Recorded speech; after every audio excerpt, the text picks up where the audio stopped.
Cuando yo empecé mi propio camino de despertar conciencia, empezaba a investigar, leer, ver videos, ir a pláticas, meditaciones, y mientras más creía que iba entendiendo, había más preguntas, había más, ¿y cómo esto? ¿Y por qué pasa esto? ¿Y de dónde viene esto?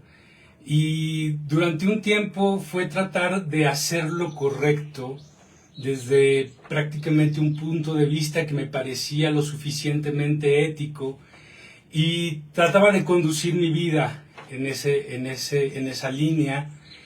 Tratar, pues, mayormente es no conseguir. Entonces, pues, sí, tenía unas mejoras, había mejorado muchas cosas, pero aún había muchos cambios, muchas cosas, como decimos, ¿no? Había mucho que sanar todavía. Y conforme yo iba teniendo mi propio proceso de seguir investigando, me iba dando cuenta que había una cosa que me sobraba mucho, y era justamente las preguntas. Alguna vez cuando leí los libros de Jacobo Greenberg, de los chamanes mexicanos, me llamó mucho la atención que cuando él trata de explicarles el fenómeno de la conciencia, ellos no saben qué responder, como simplemente pues así es. Y como que él esperaba otro tipo de respuesta, pero cuando ves a estos seres mágicos llenos de sabiduría, que no se cuestionan y no tienen tan claro el fenómeno de la conciencia, sino que simplemente aceptan que es el estado del ser, pues obviamente no necesitan la explicación. Y es un poco hacia donde va la charla de hoy, como una herramienta más, porque yo tampoco puedo explicar la conciencia, ni puedo explicar cómo es el despertar de la conciencia, porque ese es un proceso completamente personal y cada proceso es único. Y en el autodescubrimiento es donde existe esa magia, eso que se siente tan trascendental dentro de nosotros, con tanto significado. Pero curioso, es un proceso que se da mucho más cuando no existe esta explicación. Entonces, lo que yo he tratado de hacer en estas charlas es simplemente compartirles mis propias experiencias, mis propias formas de tratar de darle una forma a esto, porque esta información que yo siempre les he compartido, pues no es nada nuevo en realidad. Tal vez tiene un enfoque un poco diferente, porque la información es la misma en esencia. El enfoque va más a dejar de creer en lo simplemente mágico, milagroso, que no exista, pero no es algo que se logra simplemente porque yo creo que es mágico o milagroso. Llega a través de que yo me vuelva un ser mágico y milagroso, que esa es la transformación que buscamos. No transformar las cosas, sino transformarnos nosotros para que lo que esté afuera se transforme. Entonces, bueno, para entrar ya en materia, quisiera empezar con una imagen. Esta imagen es, imagínense una habitación llena de velas, que cuando están prendidas las velas, pues se ve muy bonito, muy romántico, una luz muy cálida. Pero en esta misma habitación tenemos muchas botellas de alcohol colgadas del techo, ¿no? Con lazos. Ante esta situación, ¿no? Hay dos posturas. La postura del que dice, yo estoy aquí y ahora, presente, observando, y aquí y ahora no está pasando nada, entonces todo está bien, que es un poco los temas que hemos tocado en semanas pasadas. Y hay otra postura, ¿no? Que es, yo prefiero estar consciente de que alguna de esas botellas va a caer, y que cuando caiga va a pasar algo terrible. Entonces, a mí me parece que el estar negando que esa posibilidad pueda existir es un acto de irresponsabilidad. Y que yo prefiero estar todo el tiempo viendo que a lo mejor en algún momento se va a caer. Y eso me da paz, ¿sí?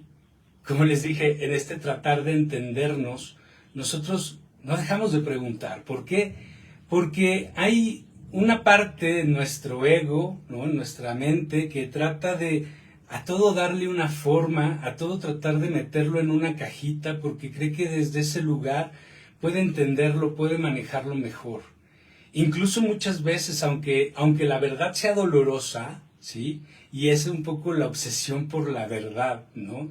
Prefiero tenerla a vivir en una supuesta negación, que tampoco es preciso desde el punto de vista en el que nosotros hablamos. Pero bueno, es solo para que tengamos esta referencia de cómo, al parecer, nos obsesiona demasiado la verdad, nos obsesiona demasiado el entender el cómo y el por qué. Y esto parece algo inevitable. No digo que no se deba de hacer, simplemente es muy fácil que nos demos cuenta que yo, por ejemplo, puedo llevarme 3 semanas pensando en el cambio climático y estar muy preocupado y estar muy consciente de eso, ¿no?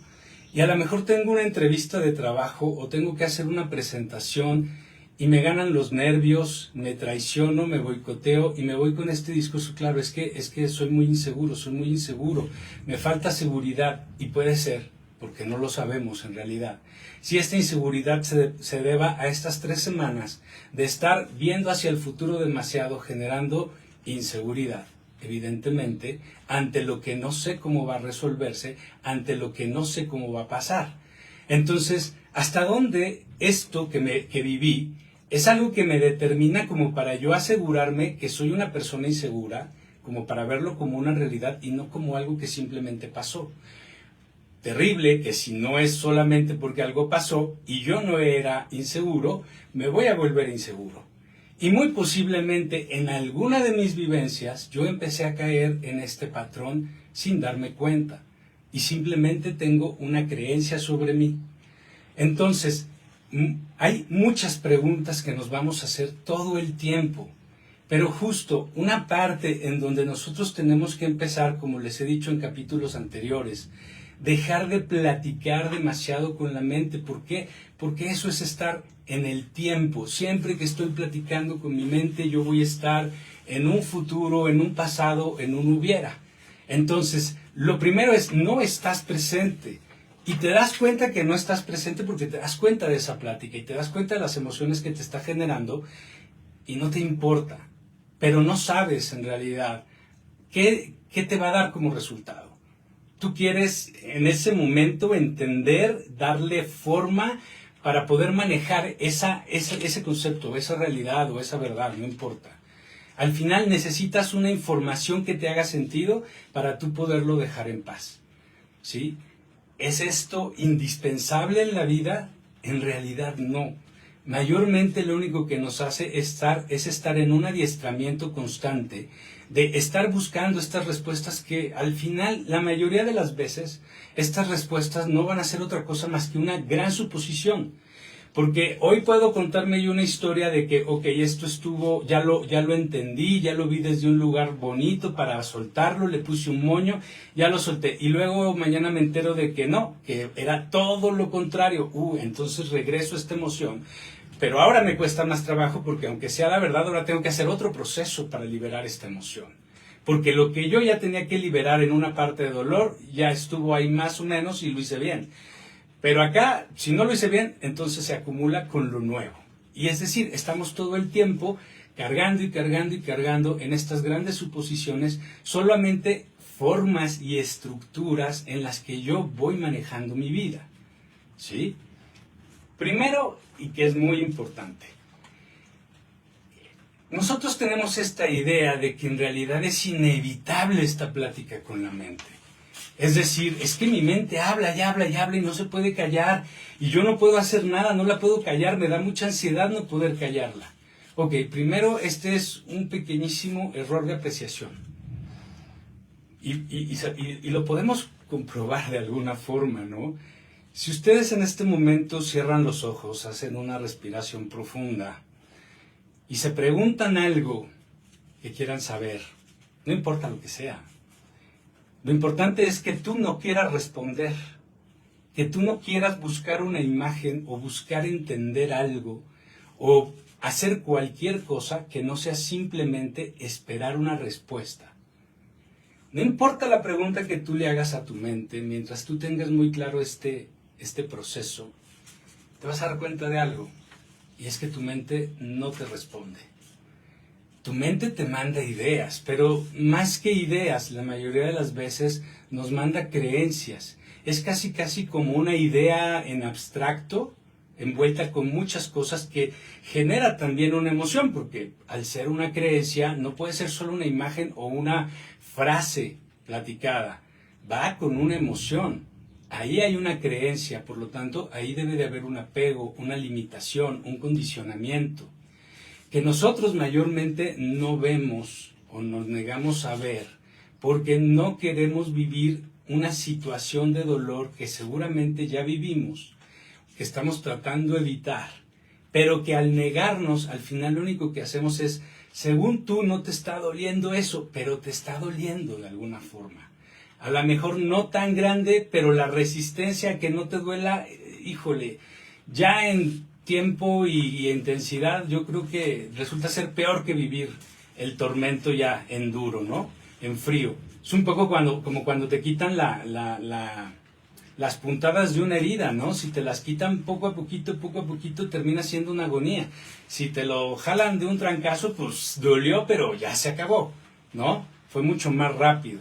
Y es un poco por allí, pero para llegar allí hay que empezar por esta parte, en donde yo dejo de estarme atormentando en responder preguntas, porque también muchas veces lo que sucede es que yo estoy respondiendo preguntas en lugar de hacerlas, ¿no? Pero estoy en la misma dinámica al final, termina siendo exactamente lo mismo.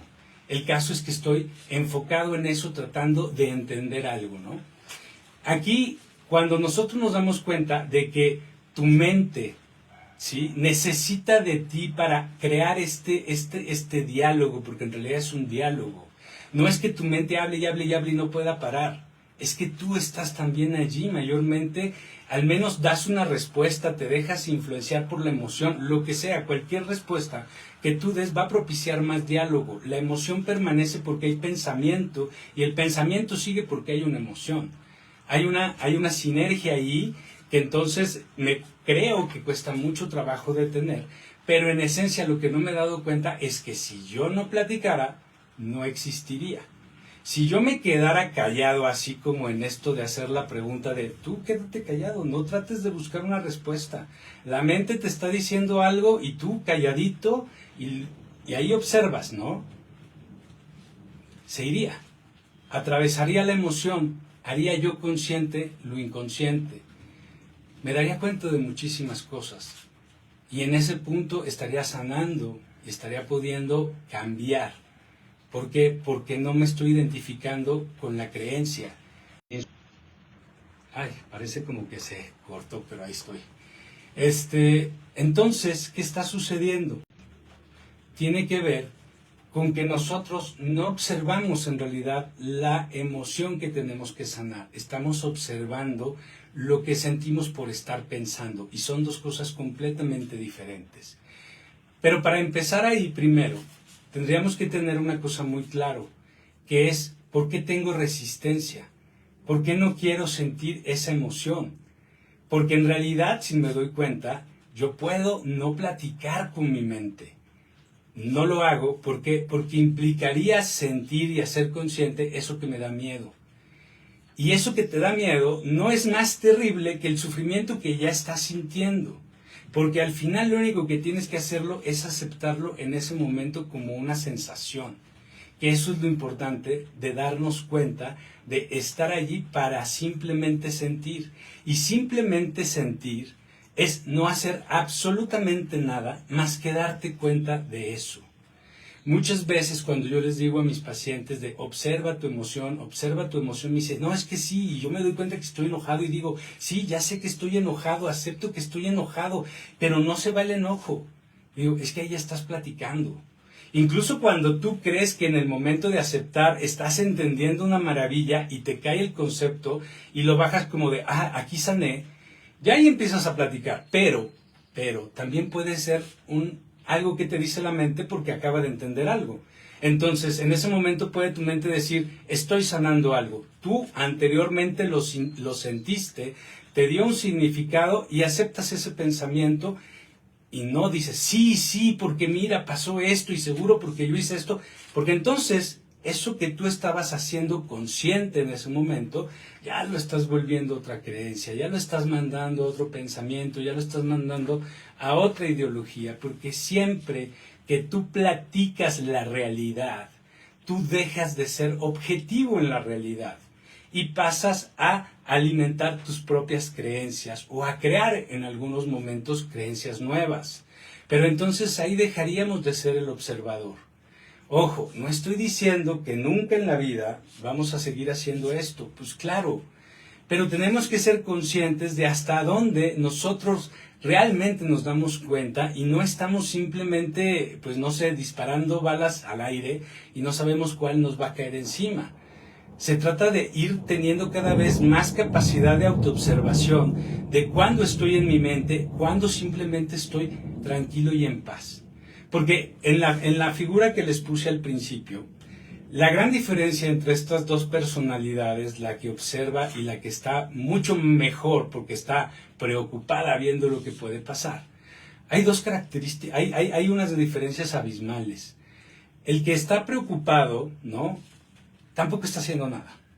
Es decir, no resuelve tampoco.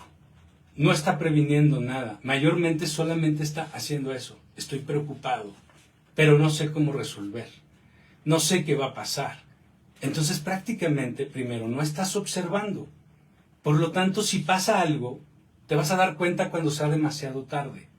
Segundo, esta preocupación te genera un desgaste energético, ¿sí?, que te vuelve todavía menos eficiente. ¿Ok? En el otro caso, el que observa está en esta cero desgaste de energía, pero además está observando. Esta observación lo que hace es que te des cuenta, esa se va a caer, la voy a arreglar o la voy a bajar.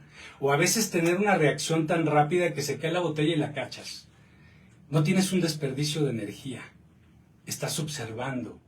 Y cuando es necesario hacer, haces. No significa que tu estrés, tu miedo, tu estar preocupado, te va a hacer más eficiente. Tengo una paciente que tiene unos meses de separada o divorciada ya, y está muy molesta porque dice que el marido sigue haciendo como muchas cosas para molestarla y ella se engancha. Y le digo, bueno, pues es que te enganchas. Y me dice, sí, pero es que están mis hijos de por medio y yo tengo que defenderlos y tengo que cuidarlos y tengo que hacer... Y le digo, sí. Le digo, pero todo ese exceso de emoción no te sirve. De hecho, te vuelve poco eficiente.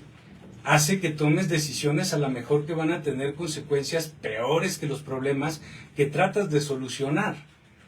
El hecho de que tú seas una gran madre y que defiendas a tus hijos y que puedas hacer cualquier cosa que sea necesaria para que ellos estén bien dentro de lo que sería consciente, ¿no? No necesita de esta energía, o sea, esta energía, esta creencia de tengo que ser una mamá leona que mata y desolla por sus hijos porque esa es mi obligación, es mi trabajo. O sea, románticamente se oye muy bien, pero no lo necesitas.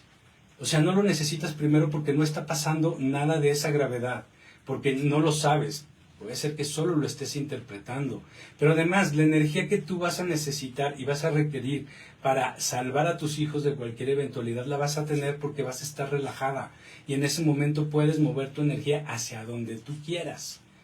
La creencia nada más te lleva a ser poco eficiente. El estar presente, libre de esa carga, además te da muchísima paz. Y te vuelve de verdad mucho más eficiente. ¿Por qué? Porque no estás sometida tu voluntad a ningún tipo de prejuicio, que es importante. ¿Por qué? Porque entonces puedes observar la realidad tal cual es, no como tú la estás interpretando. Porque lo que pasa en esos momentos es que yo vivo una experiencia e inmediatamente yo trato de darle un cómo, un por qué, para que me haga todo el sentido, pero entonces yo lo muevo a algo que posiblemente a mí me convenga, o en el peor de los casos, que me reafirme una parte muy mala de mí. Entonces, en cualquiera de los dos casos, pues lo que estoy resultando es siendo poco eficiente. A ver, va como un ejemplo para que más o menos me entiendan. Vamos a poner, porque al final, esto que podemos hacer todo el tiempo de no estar platicando, no querer resolver cómo ni por qué es, en lo cotidiano nos lleva como un entrenamiento a los momentos realmente difíciles. Entonces, ¿qué pasaría, por ejemplo, en una pérdida? No sé, vamos a poner algo muy general. Se muere la abuela de alguien y bueno, la abuela, como en la de las mayorías, pues era una amalgama familiar, donde pues era como este punto de reunión y coincidencia, ¿no? De toda la familia. Entonces se muere tu abuela, la entierras y ese día en la noche estás demasiado cargado de emoción y creo que es una sensación que no se puede explicar, es algo que todos reconocemos, que sientes aquí como una presión de tanta energía, es como si trajeras aquí un acumulador que está vibrando, ¿no? Entonces dices, no, ni me voy a dormir, pero pues bueno, voy a hacer el intento. Y estás ahí tratando de lidiar con esta emoción. Y a lo mejor estás intentando dormir como siempre, pero de repente la mente te avienta esta idea abstracta cargada de emoción, ¿no? Y te pone simplemente la palabra Navidad. Y entonces la palabra Navidad despierta en ti unas emociones que se sienten allí en ese momento, que vienen acompañadas del concepto. O sea, aquí en esto que tú estás sintiendo, por esto que te dijo la mente, aquí es donde están tus miedos, aquí es donde están tus condicionamientos, aquí es donde está todo tu pasado, donde tú te la has pasado mal, donde has sufrido, donde has querido no volver a regresar. Ahí es donde está todo eso, porque todo eso tiene significados que tú has ido creando a través de tu experiencia. Solamente sentirlo, ¿no? El permitirte sentirlo, y ya, como sientes que te machucas un dedo, porque cuando te machucaste el dedo no estás pensando en el momento que te duele, ay, me duele porque me machuqué un dedo, o sea, eso te lo dices después si quieres, pero en el momento del dolor no haces nada. En el caso de las cosas que no provienen de una realidad directa como el machucarte un dedo, sino de una realidad que solo está en mi pensamiento, como es esta idea de la Navidad, la diferencia es que acá sí puedes platicar. Porque acá es como que estás recreando una emoción vieja o una emoción que has proyectado demasiado hacia el futuro.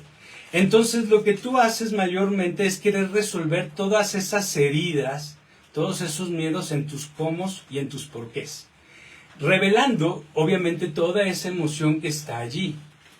Todo eso, de hecho, desde que tú sientes, tú ya sabes para dónde van tus pláticas, nos conocemos perfectos, tú sabes que vas a pensar en que ya no va a haber más navidades familiares, en que no sé, en que ahora ya vas a ser como un huérfano de la Navidad porque tu familia se va a perder y tú ya no te vas a sentir integrado y te vas a contar esta historia de violines, pero bueno, ese es algo que a lo mejor yo me hubiera contado, ¿no? Pero al final del día ahí estoy yo y mis heridas, ¿no? O sea, cada uno puede ver las suyas propias. Pero entonces en todos supongamos, ¿no? En estar resolviendo suposiciones, yo ya no sentí la primera emoción, o sea, yo ya no permití realmente que hubiera una aceptación, una conciencia de ellas. ¿Por qué? Porque en mi plática, pues como les dije hace rato, te vas a hacer la creencia, te vas a hacer otra cosa. Ya no estás sintiendo lo que realmente sientes, sino sientes lo que te estás platicando en la mente. Y energéticamente, créanme, es diferente. ¿Por qué? Porque al final del día esta emoción que vino en este momento es una emoción que aparece en el presente como resultado de algo, que es justamente todas las alarmas que están en mi inconsciente y que son todas las heridas que están allí abiertas. Entonces la mente lo trae al presente para que tú lo reconozcas en el presente. Entonces esta emoción es real. Cuando yo me empiezo a contar las suposiciones, estoy viviendo una emoción que no es real. No sé si se alcanza a ver, pero es como si estuvieras oyendo una canción en un sonido de súper altísima fidelidad y que lo oigas en unas bocinas de 10 pesos que compras en el metro. O sea, una distancia abismal. O sea, sí, te acerca a una idea, ¿no? Muchas veces decimos, sí, es que yo me doy cuenta que es mi ego. Ajá. Y eso ya que hagas consciente que es tu ego, hace que ya no estés sufriendo la emoción. Evidentemente no.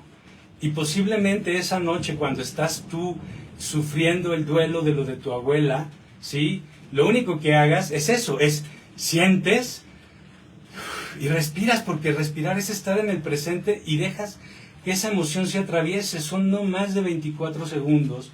Porque como tú ya no vas a estar platicando, como tú ya no te vas a estar entregando a no sentir, ¿no? A irte en un pensamiento, entonces la emoción simplemente se reconoce. Energéticamente es como si la transmutaras, porque al tenerla en el presente y permanecer en el presente, cualquier vibración que esté teniendo esta energía, que es tu emoción, se va a neutralizar.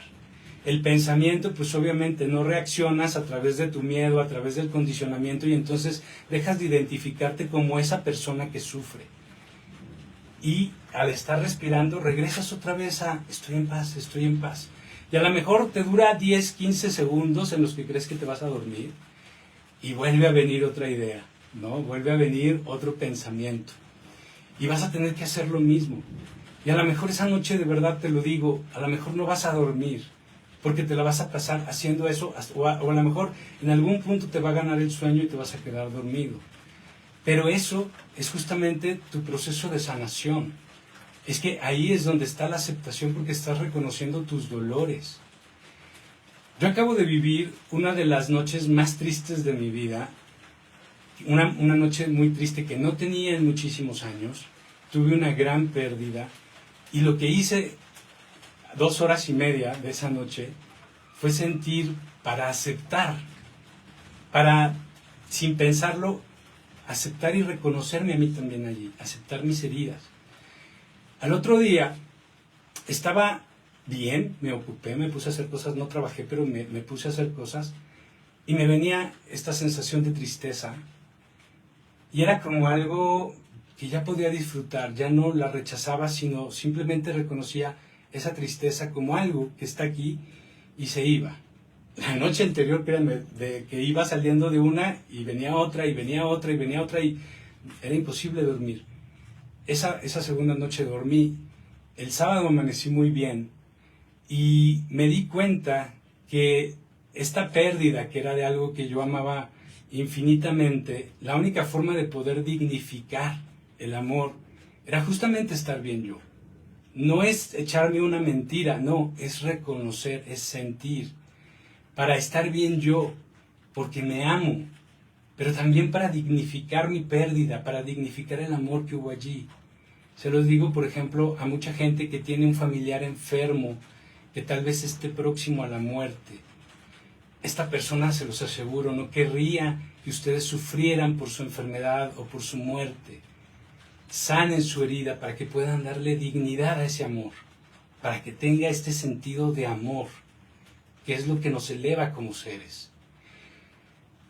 Esto, créanme que aunque es realmente sencillo, pero no por sencillo significa que es fácil, te vuelve esta conciencia de darte cuenta, te da esta conciencia.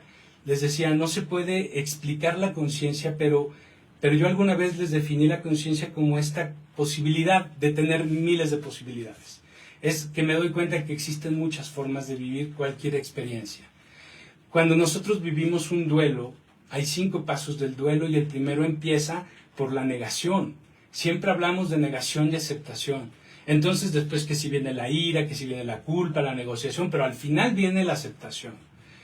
Si yo atravieso el duelo, no en negación, sino en aceptación, entonces prácticamente yo podría decirles que no hay duelo. Pero me gustaría más decirles que el duelo se vuelve un proceso de sanación. Y eso es maravilloso, porque entonces estamos realmente en esa frecuencia del amor donde todo hace un gran sentido. Hay una ley que se escucha mucho por allí, ¿no? No sé, les prometo hacer un capítulo de eso, pero lo quería tocar porque va muy ad hoc con esto. Hay una ley que se escucha, que es la ley del mínimo esfuerzo, ¿sí? De lo poco que he podido investigar, hay una cosa que inmediatamente me llegó a la cabeza, y es lo que les quiero compartir.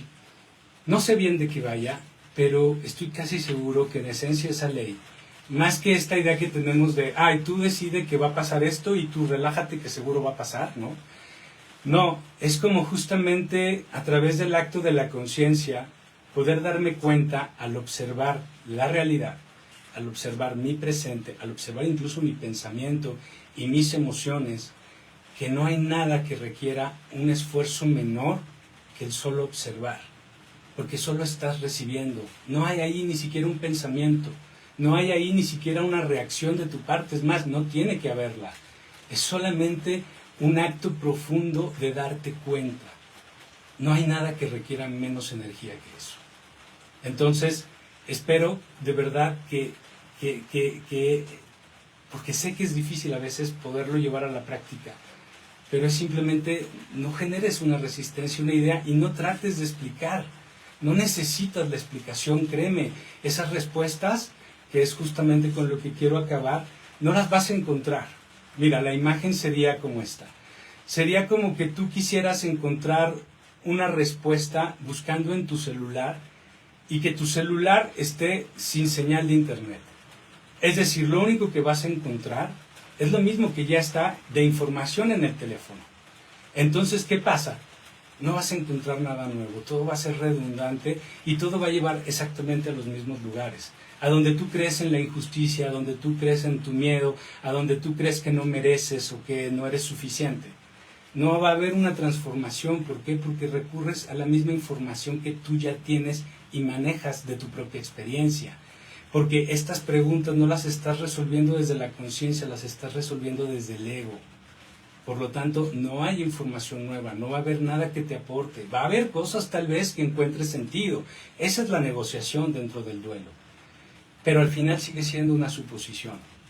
No necesitamos vivir con suposiciones. Entonces, salgamos de estas preguntas y un consejo muy importante. Cuando quieras resolver alguna duda de cómo, por qué, o quieras encontrar esa respuesta, ¿no? Quieras hacer la pregunta o encontrar la respuesta, no es bueno combinar el cómo y el por qué con la emoción. Así es que esta parte en la que les digo, hay que saber usar la mente para no ser usados por la mente, viene de esto. Cuando tú uses tu mente para resolver estas dudas, que no haya emoción, que haya simple observación y que te permita tal vez darte cuenta de otras cosas. De todas formas, cuando simplemente observamos los hechos, algo hace sentido porque estás libre de tu prejuicio, estás simplemente observando. Y entonces ahí la mente, que nosotros nos vamos volviendo más expertos en escuchar y en entender la mente, nos damos cuenta cuando la mente me está diciendo algo que sí necesito observar, que sí necesito entender, que sí necesito darle mi tiempo en mi mente. ¿Sí? Pero eso es algo que no te puedes engañar cuando estás en este proceso. Y no te lo puedo explicar demasiado porque es algo que es parte de esta experiencia personal. Es un viaje de valor el atrevernos realmente a vivir despertando nuestra conciencia, no habitando todo el tiempo nuestras creencias llenas de cómo y de porqués. Muchísimas gracias y nos vemos la próxima. Hasta luego.